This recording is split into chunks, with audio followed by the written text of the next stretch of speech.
Legislative House. And this has led for SERAP, that's the Socio-Economic Rights and Accountability Project, to come out with a suit against the Senate President, Godswill Akpabio, and the Speaker of the House of Representatives, Tajuddin Abbas.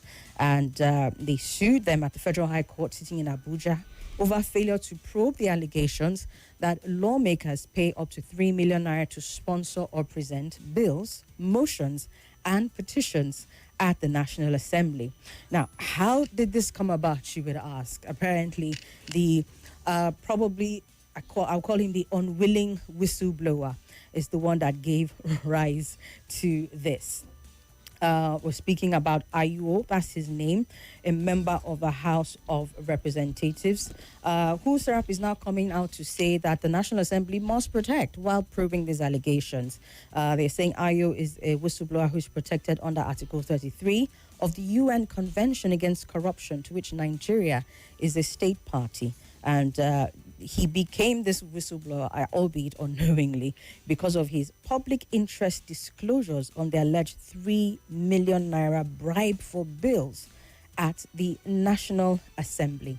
And the SERAP is saying, you can't just keep quiet about this. Lawmakers, the Senate President, and the rest of them have to come out and act, because how long? There have been so many allegations of corruption within the National Assembly, and they don't just want this one to be swept out under the rug.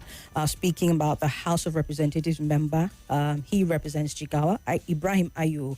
He was spotted in a viral video recorded in Hausa, making this claims about 1 to 3 million naira being the amount that is required to sponsor or present bills, motions, and petitions at the National Assembly. Now, Mr. Uchegbu, SERAP is not new to this game. They sue every now and again. Every weekend. Pretty much, yes. I mean, you will definitely see them highlighting some of these issues. Yes. Probably they won't make much headway. We've seen from a lot of them, of the cases that they've put forward, that they don't make a lot of headway. But this, I think, is of grave concern, especially if what Ayu said is anything to go by. Now, SERAP is saying, protect this man. You know, he's a national treasure, unwillingly so, but he's a national treasure at this point, because how can this be what happens on the floor of our National Assembly? Sir, you are my senior in this matter, senior colleague. Perhaps you can throw some light on the workings of the Assembly and whether we should be panicking at this point or just allow this to just go under the rug as usual. No, it's not something we'll panic about, and it's not something we should sweep under. Yeah. Well, it's an allegation against the National Assembly, against the House of Reps. I also think that the right thing to do is to activate the powers of the House and the mechanisms of the House to investigate the allegation. Put it back to your ethics committee and let the ethics committee investigate the allegation and establish the veracity of this kind of claims. From my experience, I have always known that what Nigerians are used to has always been bribe for budgets. In other words, executives bribing the legislature to pass their budgets the way it is, and don't remove, don't add. Those are kind of things we're always used to.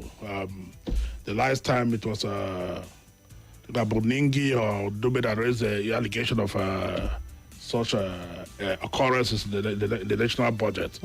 But this is a novel one. And that is why I would like to raise a lot of questions. Okay, such as? Now, who are you bribing to pass your bill?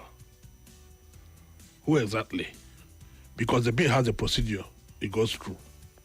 If there's a private member that is raising a bill, who are you giving this bribe? Are you giving the bribe to your fellow member? Or are you giving the bribe to an official of the National Assembly to help you process your bill and put it in a format that makes it presentable? So I think the person raising the allegation should come out clear to tell us exactly who is giving this bribe. Because I don't see the possibility of a fellow colleague who is elected on the same platform that you are elected, on the same house, on the same pedestal, that you are all equal members of the house, asking you to give him a bribe in order to pass your bill, because no individual member of the House, of the National Assembly, can pass any bill. The bill goes through procedures.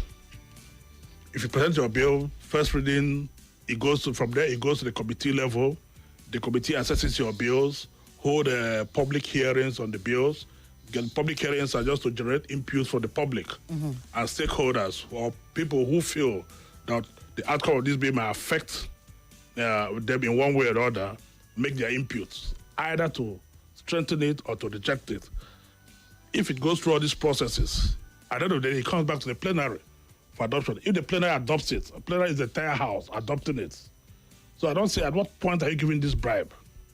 Are you giving it to the committee to pass your bill, to hear this bill, or to schedule it for hearing? Because once the bill comes to the house, the plenary sends it to a committee to work on. I mean, the question would be, is it a committee that's going to ask you for a bribe to work on your bill? Because the committee is not just a person. There are about several people in that committee. But are there what they call it, statutory members of that committee, or does it revolve? Does it change from time to time? No. If you come into the house and you appointed a member of committee in Nigeria Info, for instance, okay, you remain a member of the committee of Nigeria Info until that committee is changed, or maybe there's a shuffle, and they rejig the membership. Okay. So nobody comes in today and leaves tomorrow, unless there's a general reassessment or reassignment of roles. Yes. So I would like to get more from this honorable member who is levying this allegation to tell us, how exactly are you giving out this bribe? Is it possible also that you, as a member, is unable to draft your bill, and then you are engaging somebody, a consultant, to draft the bill you want in such a manner that it can be presented and so you have to pay House. for that service. So you have to pay for that service. So let him come back clear to tell us how you're giving bribe. Because, I mean, the amount of money that is available to you as a member of the House is also what is available